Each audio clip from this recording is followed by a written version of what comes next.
Hello friends, welcome back to our channel Chandan Adda. तो चलिए video शुरू करते हैं। आज का टॉपिक हमारा इंट्रोडक्शन पार्ट 3 है, जो 1.2 के लिए हम लोग आगे एक्सरसाइज करेंगे। तो यहाँ पर पिछले वीडियो में मैं आपको एचसीएफ निकालना समझाया था। आज हम लोग एलसीएम निकालना सीखेंगे। तो यहाँ पर एलसीएम मतलब लोएस्ट कॉमन फैक्टर। किसी भी संख्या, दो संख्या का एलसीएम जो है, या दो से अधिक संख्याओं का एलसीएम ऐसा संख्या होता है जो दिए हुए सभी संख्याओं से विभाजित हो। वैसे संख्या को हम एलसीएम ऑफ दोज नंबर कहते हैं। तो यहाँ पर किसी किन्हीं संख्याओं का एलसीएम किस प्रकार निकालेंगे अभाज्य गुणनखंड के विधि से, सो सीखेंगे। आपको पिछले वीडियो में मैं एचसीएफ अभाज्य गुणनखंड विधि से बताया था। तो चलिए, इसका एक रूल है।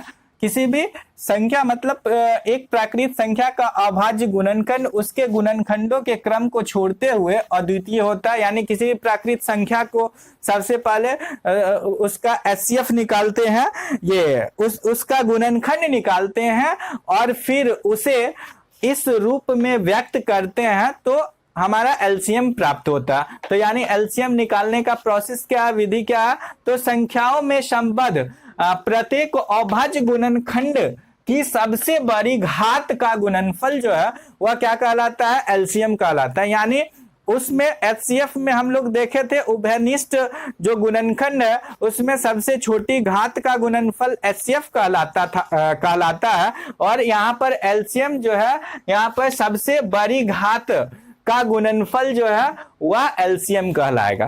तो यानी एचसीएफ और एलसीएम निकालने में बस थोड़ा सा अंतर है। यहाँ पर एलसीएम निकालने में सबसे बड़ी घात का गुणनफल लेना है, और पिछले वीडियो में मैं बताया था आपको एचसीएफ निकालने में सबसे छोटी घात का गुणनफल करते हैं। तो सबसे पहले हम लोग एलसीएम निकालने का कुछ एक दो एग्जाम्पल देख लेते हैं।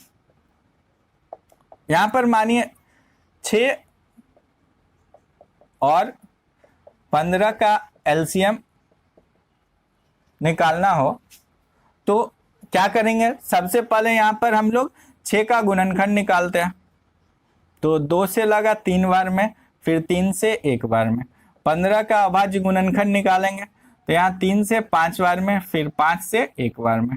तो यहाँ पर 6 को क्या लिख सकते हैं? 2 गुने 3, और इसको घात के रूप में लिखेंगे तो 2 पर पावर 1 गुने 3 पर पावर 1। 15 को भी फिर इसी तरह लिखे तो 3 गुने 5। तो यहाँ पर क्या होगा? 3 पर पावर 1 गुने 5 पर पावर 1। यहाँ पर ध्यान रखा जाए, प्रत्येक संख्या का जो सबसे बड़ी घात है वही लिया जाता, उभयनिष्ठ गुणनखंड नहीं लेना पड़ता। उसमें उभयनिष्ठ गुणनखंड लेना पड़ता है, और यहाँ पर उभयनिष्ठ नहीं, प्रत्येक संख्या का प्रत्येक गुणनखंड का जो सबसे बड़ा घात होता है वो हम लोग लेते हैं। तो यहाँ पर देखिए, इसमें संख्या क्या सब है? एलसीएम ऑफ 2 नंबर निकाले, एलसीएम निकाले। तो यहाँ पर संख्या क्या है? 2 है, फिर 3 है, फिर 5 है। अब इसका सबसे बड़ा घात जो है सो लिख देंगे। 2 पर पावर 1 है, 1 लिख दिए। 3 पर पावर 1 है, 1 लिख दिया। 5 पर पावर 1 है, 1 लिख दिया यहाँ पर। तो इसको गुना कर देंगे, कितना आ जाएगा? 5 या 15 दूना 30। तो ये आपका एलसीएम हो गया। एक और क्वेश्चन लेते हैं। आपको कहा था 48 और 60 का एलसीएम। तो यहाँ पर 48 का गुणनखंड निकालेंगे। यहाँ पर 2 से लगेगा 24 बार में, यहाँ पर 2 से लगेगा 12 बार में, फिर यहाँ 2 से लगेगा 6 बार में, फिर यहाँ 2 से लगेगा 3 बार में, फिर 3 से लगेगा 1 बार में। अगला संख्या 60 का अभाज्य गुणनखंड निकालते हैं तो 2 से 30 बार में, फिर 2 से 15 बार में, फिर 3 से 5 बार में, और फिर 5 से 1 बार में। तो यहाँ पर हमें क्या प्राप्त हुआ गुणनखंड के रूप में? 1 2 3 4, 4 गो 2, 2 गुने 2 गुने 2 गुने 2, और फिर 3। तो इसको अगर हम घात के फॉर्म में चेंज करें तो 2 पर पावर 4 गुने 3 पर पावर 1। फिर 60 का गुणनखंड निकाल लेते हैं। तो 2 गुने 2 गुने 3 गुने 5। तो यहाँ पर क्या लिख सकते हैं, 2 का स्क्वायर गुने 3 पर पावर 1 गुने 5 पर पावर 1। तो हमें यहाँ पर प्रत्येक गुणनखंड क्या है, दोनों में जो मिलेगा वो सब लिख लेते हैं एलसीएम। तो यहाँ पर 2 दोनों में है, जो नहीं मिलता वो भी लिखते हैं, जो मिलता है सो भी लिखते हैं। तो 2 है, फिर 3 है और फिर 5 है। अब यहाँ पर ध्यान देना पड़ता है, जो गुणनखंड मिलता है उसका सबसे बड़ा घात लेना, और जो नहीं मिलता है उसका जो घात रहता है वो वैसे ही लिखा जाता है। तो यहाँ पर 2 का पावर 2 और 2 पर पावर 4 है, तो दोनों में बड़ा पावर कौन सा, ये है, तो 2 पर पावर 4 ये लिखा गया। यहाँ पर 3 दोनों में मिल रहा, 3 पर पावर 1 दोनों में है, तो सेम पावर रह जाएगा। यहाँ पर 5 पर पावर 1 है, यहाँ पर 5 तो है ही नहीं, तो ये वाला जो पावर है वही काउंट होगा इस जगह पर। तो यहाँ पर 2 पर पावर 4 को कितना लिखेंगे, 16 गुने 3 गुने 5, तो कितना हो जाएगा, 16 पंचे 80, 8 तिक 24, 240 जो है इसका क्या हो जाएगा, एलसीएम होगा। आप इसका एचसीएफ भी निकाल सकते हैं, यहीं पर इसका क्या निकाल सकते हैं, एचसीएफ भी निकाल सकते हैं। आपको एचसीएफ कहा जाए तो उसमें क्या करना, दोनों में जो उभयनिष्ठ संख्या रहता है उसका सबसे छोटी घात लेते हैं। तो यहाँ पर दोनों में उभयनिष्ठ संख्या गुणनखंड कौन सा है, 2 और 3 है, तो 2 गुने 3 लिए। अब 2 का पावर 4 यहाँ पर है, 2 यहाँ पर है, तो छोटा पावर ये है, तो ये वाला ले लिए। यहाँ पर 3 का पावर दोनों में सेम है, तो छोटा बड़ा कहने का कोई बात ही नहीं आता।